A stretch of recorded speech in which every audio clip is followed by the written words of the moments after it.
പിന്നെ സലാഡും അച്ചാറും അച്ചാറുമാണ്.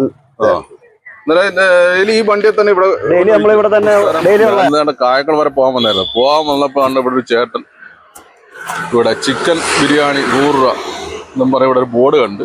അങ്ങനെ ഞാനിവിടോട്ട് കയറുക. ചേട്ടൻ ഇവിടെ ഇന്ന് കൊടക്കീഴിൽ നിന്ന് കണ്ട ചിക്കൻ ബിരിയാണി വെക്കുന്നുണ്ട്. നമസ്കാരം ചേട്ടാ. ഹായ് നമസ്കാരം. ചേട്ടാ പേരെന്തായിരുന്നു? വിഷ്ണു. വീട് ഇവിടെ അടുത്ത് തന്നെ വീട്. ഇതെന്താ ചിക്കൻ ബിരിയാണി മാത്രമേ ഉള്ളൂ? ചിക്കൻ മാത്രമേ ഉള്ളൂ. ചിക്കൻ ബിരിയാണി 100 രൂപ. റൈസും 2 പീസും പിന്നെ സലാഡും അച്ചാറുമാണ്. ഈ വണ്ടിയിൽ തന്നെ ഇവിടെ ഡെയിലി നമ്മളിവിടെ തന്നെ ഡെയിലി ഉള്ളതാണ്. ഡെയിലി വണ്ടിയിൽ തന്നെ ഇവിടെ തന്നെ നമ്മുടെ സൈറ്റാണ്. ഇവിടെ തന്നെ സ്ഥിരം. ഇവിടെ കച്ചവടമൊക്കെ എങ്ങനെയുണ്ട്? കച്ചവടമൊക്കെ നല്ല രീതിയിൽ പോകുന്നുണ്ട്. തീരുന്നുണ്ട് ഡെയിലി എത്ര എണ്ണം? ഡെയിലി 25-30 എണ്ണം. അങ്ങനെ അത്രേ നമ്മൾ ചെയ്യാറുള്ളൂ.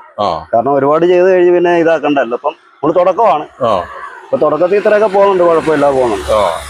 ഡെയിലി എത്ര എണ്ണം പോകുന്നുണ്ട്? 25-30 എണ്ണം. നമ്മൾ തന്നെ ചെയ്യുന്നത്. നമ്മൾ തന്നെ ചെയ്യുക.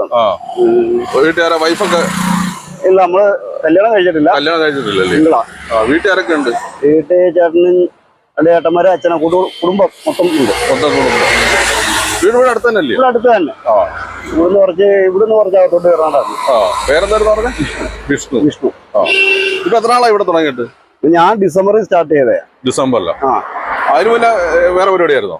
ഇടയ്ക്ക് റിലയൻസിലായിരുന്നു. മറ്റേ ജിയോ മാർട്ട് ഉണ്ടായിരുന്നു. അവിടെ ആയിരുന്നു. അപ്പൊ അതിന്റെ ഓർഡർ കൊടുക്കുന്നതായിരുന്നു. അത് പിന്നെ നിർത്തി. പിന്നെ ഇത് സ്വന്തമായിട്ട് തുടങ്ങി. വേറെ പരിപാടിയൊന്നും ഇത് മാത്രമേ ഉള്ളൂ. പിന്നെ ഓർഡർ അനുസരിച്ച് ഓർഡർ വരുന്നുണ്ട്. നമുക്ക് ചെറിയ ഓർഡർ ഒക്കെ കിട്ടും. അപ്പൊ അത് ചെയ്ത് കൊടുക്കുന്നുണ്ട്. ഓർഡർ മറ്റേ ഇവിടെ കഴിഞ്ഞ ദിവസം ഒരു 30 എണ്ണത്തിന്റെ ഓർഡർ, വാർപ്പിന്റെ ഓർഡർ വരും. അങ്ങനെയൊക്കെ ഉള്ളായിരുന്നു. അപ്പൊ നമ്മൾ ചെയ്ത് കൊടുക്കും. നേരത്തെ പറയും. ഒരു തലേ ദിവസം പറയും. അങ്ങനെ ചെയ്യുമ്പോ അത് അങ്ങനെ കൂടുതൽ ഓർഡർ ചെയ്യുമ്പോൾ നമ്മൾ എന്തെങ്കിലും അഡ്ജസ്റ്റ് ചെയ്ത് കൊടുക്കും. അങ്ങനെയാ ചെയ്യുന്നത്. കാരണം ഓരോരുത്തരും അങ്ങനെ ചെയ്യണമെന്ന് പറയും. ചിലവര് പറ്റത്തുള്ളൂ. അപ്പൊ പിന്നെ ചിലവര് പറയും റേറ്റ് കുഴപ്പമില്ല, ഇനി കൂടെ ക്വാണ്ടിറ്റി കൂട്ടിയായാലും കുഴപ്പമൊന്നും അങ്ങനെ കൊടുക്കാൻ പറ്റും. കാരണം പണിക്കാർക്ക് കൂടുതൽ. അപ്പൊ അത്യാവശ്യം നമ്മൾ റൈസ് നല്ല രീതിയിലുണ്ട്. എന്നാലും അവരൊന്നുകൂടെ പറയുമ്പോൾ നമ്മൾ ഇച്ചിരി കുറച്ചുകൂടെ കൂടുതൽ കൊടുക്കും. അങ്ങനെ കച്ചവടമൊക്കെ നല്ല ഉഷാറായിട്ട് നടക്കട്ടെ. ഇത് ഇങ്ങനെ പാഴ്സലല്ലേ? ഇത് പാഴ്സലാക്കി കൊടുക്കുന്നത്. ഇതിനകത്ത് എന്തൊക്കെയുണ്ട്?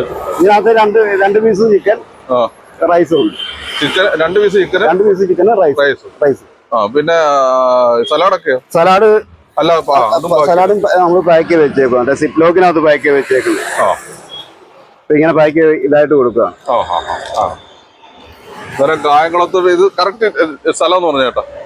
കായംകുളത്ത് നിന്ന് വരുമ്പോൾ ചക്കാലമുക്ക്. എരുവ റൂട്ടിൽ ചക്കാലമുക്ക്. ഇവിടെ ഒരു ബീനയുണ്ട്. ദീപു ഏജൻസി ഉണ്ട്. ദീപു ഏജൻസിന്റെ തൊട്ട് പയ്യാറ സൈഡിലാണ്. വരുമ്പോ നമുക്ക് ഇവിടെ കുടയും കാണാം. ചേട്ടൻ ബൈക്കാല വയ്ക്കുന്നത്. ഇവിടെ ഒരു ബോർഡ് ഒരുപ്പുണ്ട്. ഇതിലെ വരുന്നവർ മാക്സിമം ചേട്ടൻ ഒന്ന് സപ്പോർട്ട് ചെയ്യുക. ചിക്കൻ ബിരിയാണി മാത്രമേ ചെയ്യുന്നുള്ളൂ. ബിരിയാണി മാത്രം. Okay, thank you. ബൈ പറഞ്ഞു. Okay, thank you.